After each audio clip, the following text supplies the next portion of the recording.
Bonjour à tous, donc aujourd'hui je vous retrouve pour une nouvelle vidéo. Cette fois-ci ce sera une lecture manga. Encore, oui, encore des mangas. Il y en a un peu plus de 10, il doit y en avoir 12 mangas que je vais vous présenter. Encore une fois, ça va être des avis assez rapides. Voilà, hein. Après si vous voulez un peu plus de détails, n'hésitez pas à me poser les questions. Donc moi ce que j'ai lu le tome 2 de Black Butler. Donc c'est de Yuna ou Yunu Tubusu, Yana Tubusu, parce qu'en fait c'est écrit un petit peu genre en mode lyrique ou je sais pas gothique, donc on voit pas très bien. Chez les éditions Kana dans leur collection Dark. Un deuxième tome que j'ai tout autant adoré. Par contre, je ne sais pas si vous vous souvenez, mais je vous avais dit que mon personnage préféré dans Black Butler c'était le petit papy majordome. Ouais, c'est lui mon préféré. Mais là je l'ai pas trop vu, je l'ai pas vu beaucoup, donc j'étais un petit peu déçue par rapport à ça. Mis à part ça, par rapport à l'intrigue, etc., toujours aussi bien parce que on les suit et tout, mais il faut pas oublier que voilà, comment il s'appelle. Je ne sais même plus comment il s'appelle. Comte, je ne sais plus comment il s'appelle le comte. Faut pas oublier qu'il a vendu son âme à ce petit majordome. Voilà. Donc j'ai vraiment hâte de voir ce qui va se passer pour la suite de leurs aventures. Ensuite j'ai lu le tome 9 des Fleurs du Mal de Shuzo Shimi, édition Kyun. J'ai juste, mais celui-là il est juste très bien. Il est, enfin, pour pas spoiler, le personnage principal qui est ici décide en fait de faire un grand pas. Voilà, je peux juste vous dire ça, de faire un grand pas, de se réveiller lui-même et voilà, de faire un grand pas. Je peux juste te dire ça. Après, j'ai toujours une impression de... Il va y avoir un truc qui va sortir. Oui, c'est parti, mais il y a quelque chose qui va sortir. Donc à voir. C'est une série qui se termine en 11 tomes. Oui, voilà. Qu'est-ce que Shuzo Shimi va nous faire pour ces deux derniers tomes-là? Parce que j'ai lu Dans l'intimité de Marie et la fin, voilà. Soit tu la comprends, soit tu la comprends pas, quoi. Donc je me demande où il va aller, mais dans tous les cas, c'est vraiment une série que je vous conseille, qui est vraiment pas mal. Par contre, est assez malaisante. Tu sens le truc, l'ambiance, c'est assez pesant, quoi. Ensuite, j'ai lu une suite de séries, donc c'est le tome 5 de Gift, Mine and Plus de Yuka Nagate chez les éditions Komiku. Et c'est un tome que j'ai tout autant adoré, une série encore coup de cœur. Dans ce tome 5 là, je crois que c'est le tome que j'ai préféré, mais vraiment préféré, parce que là on en sait plus sur l'acolyte je ne sais plus comment elle s'appelle, bref, de la fille là, voilà, qui fait ses opérations là, qui ouvre les gens. On en sait plus sur son acolyte, et il y a beaucoup de choses qui étaient cachées, qui sont révélées là-dedans, et c'est juste mais génialissime, parce que en fait il y a un lien énorme par rapport au trafic d'organes, par rapport à cette jeune fille, par rapport au docteur, par rapport à l'acolyte de cette jeune fille, et c'est juste, mais c'est vraiment trop bien. Enfin, vous voyez l'enthousiasme que j'ai, c'est vraiment, moi je vous le conseille, c'était juste trop bien ce 5e tome là. Ensuite, j'ai lu le 2e tome du Requiem du Roi des Roses de Aya Kano. Ça faisait très longtemps que je n'avais pas continué cette série, et il faut absolument que je m'achète la suite de cette série, parce que ce 2e tome là était juste génial, encore une fois.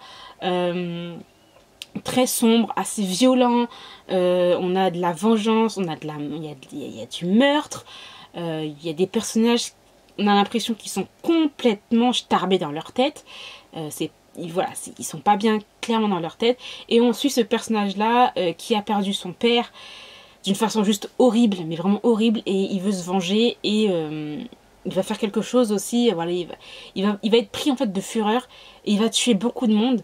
Et dans cette furie, en fait, dans cette tuerie, il va tuer une personne, un jeune soldat. Enfin, un jeune soldat, c'est pas un soldat, c'est plus un comte, mais bon, voilà, il faisait partie de l'armée, etc. Et en fait, sa femme, on la retrouve à la fin, qui vient pour courtiser le frère de Richard. Et la fille, elle vient clairement pour se venger, mais elle sait pas qui a tué qui. Et là, on est dans un cercle vicieux, là, parce qu'il y a beaucoup de vengeance. Clairement, il y a beaucoup de vengeance. Et on a Lancaster, là, enfin, il y a, je ne sais plus comment il s'appelle. Après, on a les Lancaster. Le gars, là, je ne sais plus comment il s'appelle. Je crois qu'il s'appelle Henry. Je sais plus trop. Non, pas Henry. Comment il s'appelle? Ouais, je crois que c'est Henry. Qui a clairement un problème. Enfin, je sais pas s'il est vraiment sain d'esprit aussi. Parce qu'il se passe énormément de choses et il fait rien en fait. Et il fait rien et c'est hyper frustrant parce qu'il fait rien. Il sait qu'il y a beaucoup de tueries. Il sait qu'il y a beaucoup de choses qui sont juste injustes. Il les voit et je sais pas. Donc j'ai très hâte de voir ce qui va se passer parce qu'à la fin du tome 2, beaucoup de choses vont changer, j'ai l'impression. Ensuite, j'ai lu le tome 1 de Éclat d'âme de Yuki Kamatani chez l'édition Akata. Un premier tome que j'ai vraiment beaucoup aimé. Ça n'a pas été un coup de cœur, mais j'ai vraiment beaucoup aimé. Les dessins sont juste magnifiques aussi. Donc je vais vous montrer quelques planches. Voilà. C'est l'histoire de Tasuku qui un jour en fait va se faire prendre par ses amis en train de regarder une vidéo porno gay. À partir de ce moment-là, en fait, sa vie va changer de tout au tout. Il va être harcelé, voilà, ça sera du harcèlement scolaire clairement, et il en peut plus et il va vouloir se suicider. Au moment où il va se suicider, il va voir une femme qui saute d'un toit. Il va voir ça et en fait il va vouloir la secourir. La femme en fait compte, elle ne s'est pas suicidée, c'est une femme assez très très mystérieuse, fantastique, il y a vraiment tout un mystère derrière cette femme. Et en fait il va se retrouver en fait dans une maison. Et c'est une sorte de résidence associative en fait où il y a beaucoup de personnes qui ont des problèmes qui se retrouvent ici pour parler en fait. Et juste le principe est juste génial, ça je trouve juste génial. Et par rapport à ça, grâce à ces gens, il va pouvoir s'ouvrir, se découvrir, être lui-même. Et c'est juste génial. Nous aussi en même temps on découvre les autres, le passé, les histoires de certains de ces diverses personnes LGBT se réunissent.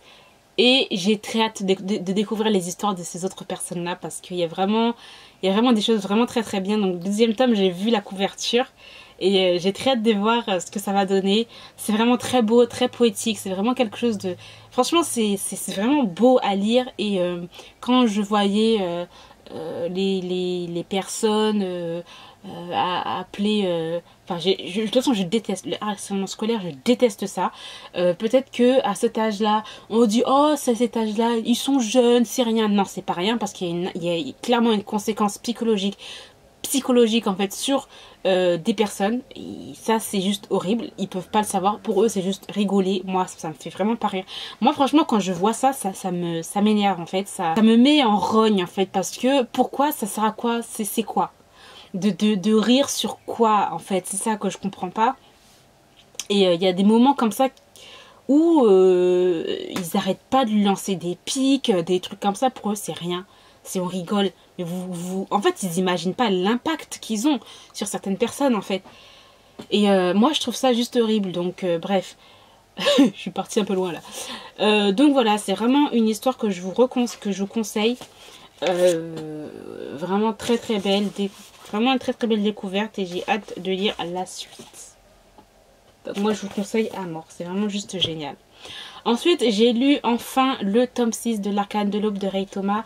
Chez les éditions Kazé, une histoire que j'aime, que j'ai beaucoup aimé. J'ai relu les 5 premiers tomes pour me lire ensuite le 6e tome mais c'était juste génial. Enfin, j'adore les intrigues dans ce manga. C'est un shoujo, oui, mais ça me fait penser aussi un petit peu à Yona, Princesse de l'Aube. C'est un shoujo, oui, mais il n'y a pas que ça. C'est pas que sur l'histoire d'amour. Il y a un monde fantastique. Enfin, pas fantastique, ouais. Il y a un monde fantastique, c'est fantasy. Il y a certaines guerres entre certains peuples, etc. Des sacrifices et tout. Enfin, c'est juste génial. J'ai adoré ce tome 6 là. Et j'ai hâte de lire la suite, mais il va falloir que je me retienne un petit peu parce que je n'ai pas tous les tomes et c'est compliqué encore de les avoir tous. Ensuite, j'ai lu le 4e tome de Close to Heaven de Rin Mikimoto chez Édition PK. J'ai adoré, c'est mon tome le préféré puisque là on avance clairement entre les deux personnages, c'est juste magnifique, c'est juste chou et j'adore. Et en fait, je veux connaître la suite et en même temps j'ai pas envie. Ça se termine en 9 tomes. J'ai pas envie que ça se termine parce que je sais comment ça va se terminer. Ça va pas se terminer en happy quoi. Et c'est juste trop dommage et en même temps c'est beau je trouve. C'est un shoujo qui change énormément. Les dessins sont juste magnifiques. Moi c'est vraiment un shoujo coup de cœur et je vous le conseille à mort. Parce que voilà, c'est pas si léger que ça non plus quoi. C'est vraiment très bien et j'ai hâte de lire d'autres d'autres œuvres de cette mangaka là parce que juste le dessin, le crayon est magnifique. Donc voilà. J'ai lu ensuite une suite de séries, donc le tome 5 de Après la pluie.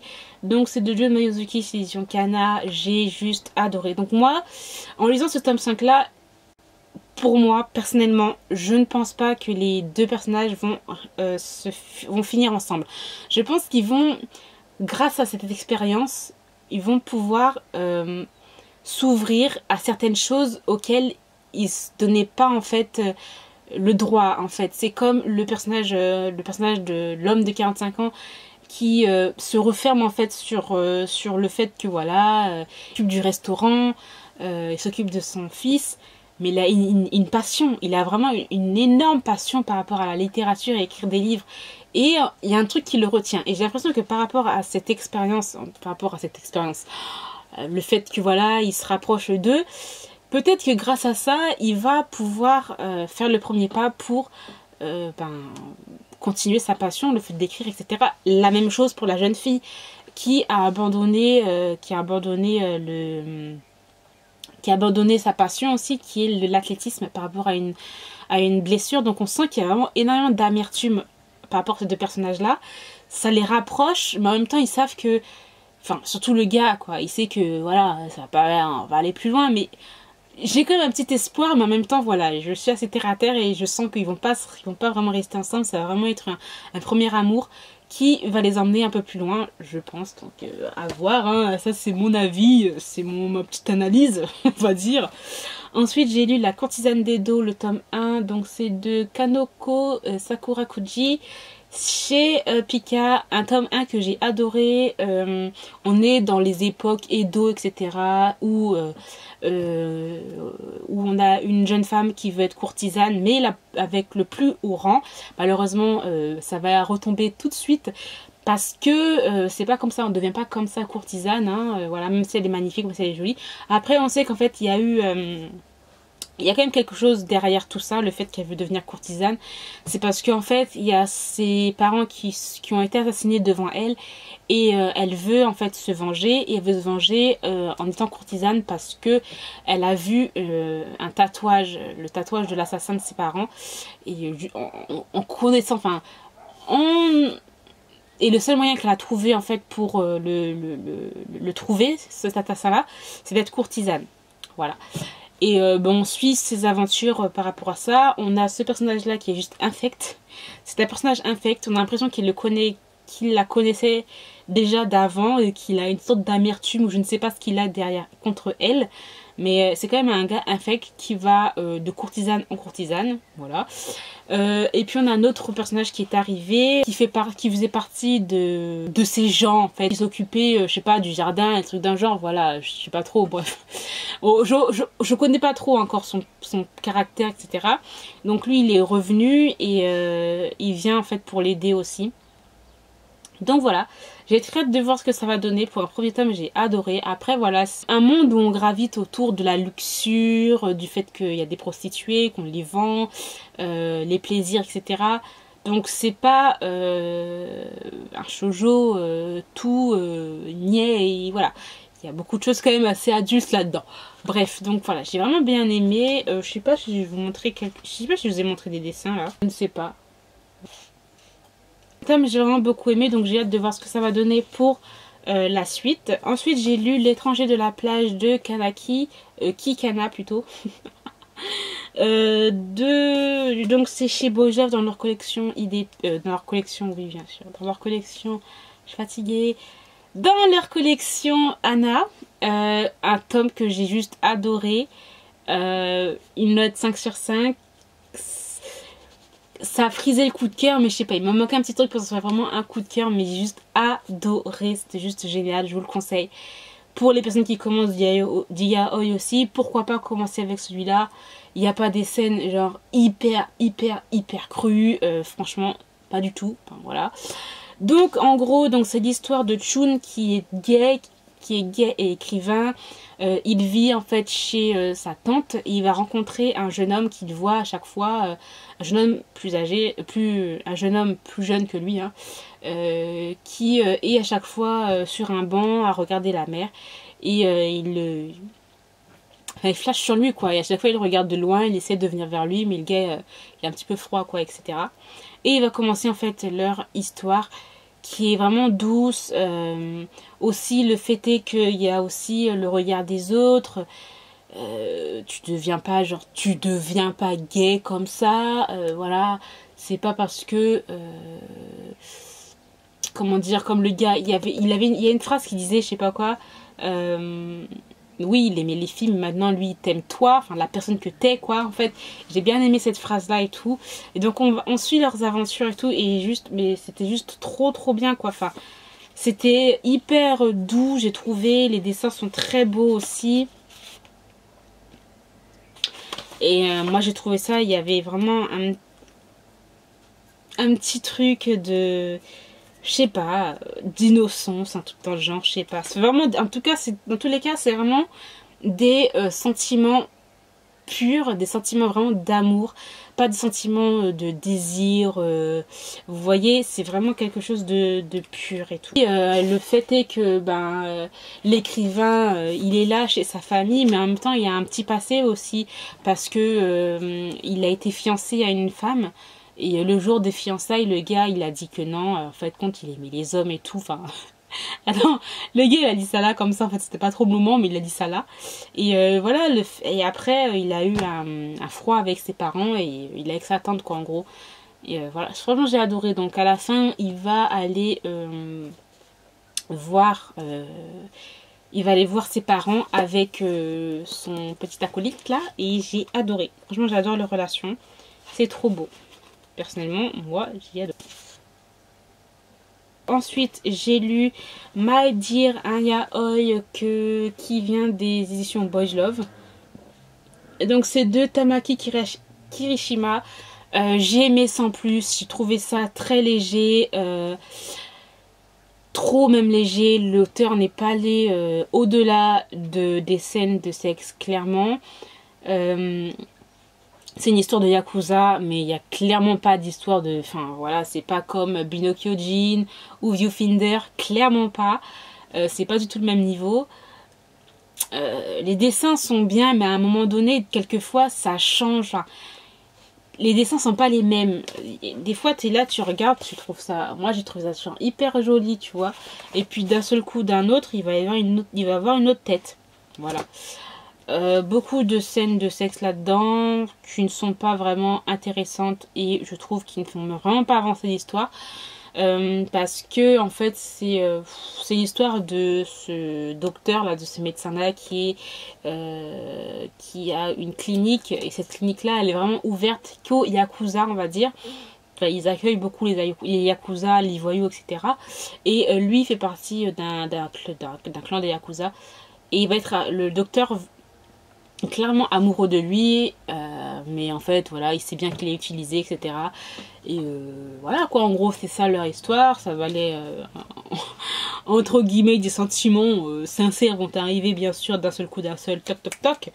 C'est pour ça que j'ai trouvé ça, voilà, la mangaka est allée en surface quoi, en gros elle a pas approfondi les choses, et c'est pour ça que si j'avais une note à mettre, j'aurais mis 2 sur 5. Voilà. Parce qu'il y avait un petit peu de potentiel. J'avais lu le résumé et je me suis dit, bon, pourquoi pas, ça a l'air pas mal. J'ai été un petit peu déçue, quoi, en gros. Ensuite, j'ai lu Let's Be a Family de Tomo Kurahashi chez l'édition Teifu. Donc ça, c'est un manga que je vous conseille si vous commencez aussi les mangas, les yaoi, pourquoi pas. Puisqu'il n'y a pas de scène de sexe là-dedans non plus. On est clairement plus sur on est plus focalisé, en fait, sur l'histoire d'un couple gay qui va devenir parent, et tout ce qu'ils doivent endurer, tout ce qu'ils doivent faire. Il y a une responsabilité quand on a une petite fille, etc. Donc voilà, donc en gros c'est l'histoire de Kazuma et de Chiaki, donc eux deux qui sont en couple depuis vraiment un certain nombre d'années, je crois que ça fait 8 ans qu'ils sont ensemble et tout. Et ils sont amis, enfin ils sont amis avec une jeune femme, c'est leurs meilleurs amis, ils se connaissent depuis la primaire je crois, et cette jeune femme du jour au lendemain va arriver, va leur dire qu'elle est enceinte. Voilà, déjà grosse surprise. Et puis ensuite quand elle va accoucher, en fait c'est une personne qui est très... elle travaille en fait en tant que journaliste sans frontières, etc. Et là, en fait, elle avait un reportage à faire sur des enfants, etc. Et des enfants, bien sûr, qui sont dans le besoin. Et pour elle, il fallait qu'elle y aille. Et elle savait qu'en confiant son enfant à ses deux meilleures amies, elle allait partir, voilà, le cœur léger, en fait. Et du jour au lendemain, en fait, elle va leur dire de s'occuper de cette petite fille-là. Et eux, ils vont commencer à s'adapter à ça. Et c'est trop, trop bien. Donc, ils vont l'éduquer. On la voit toute petite. Et puis, on va la voir grandir. Qui va arriver là et tout. Et c'est juste chou. Il n'y a que de très bons sentiments dans ce manga. Les dessins sont pas mal. C'est pas non plus extraordinaire. C'est un one-shot, je crois. Je pense pas qu'il y aura une deuxième histoire. Après, j'ai vu que l'auteur, dans sa petite note, a dit qu'elle allait raconter l'histoire, enfin le début d'histoire d'amour entre eux deux. Donc peut-être qu'on aura peut-être un manga, un tome sur ça, sur le avant qu'ils se mettent ensemble, parce que là, clairement, on arrive, ils sont déjà en couple.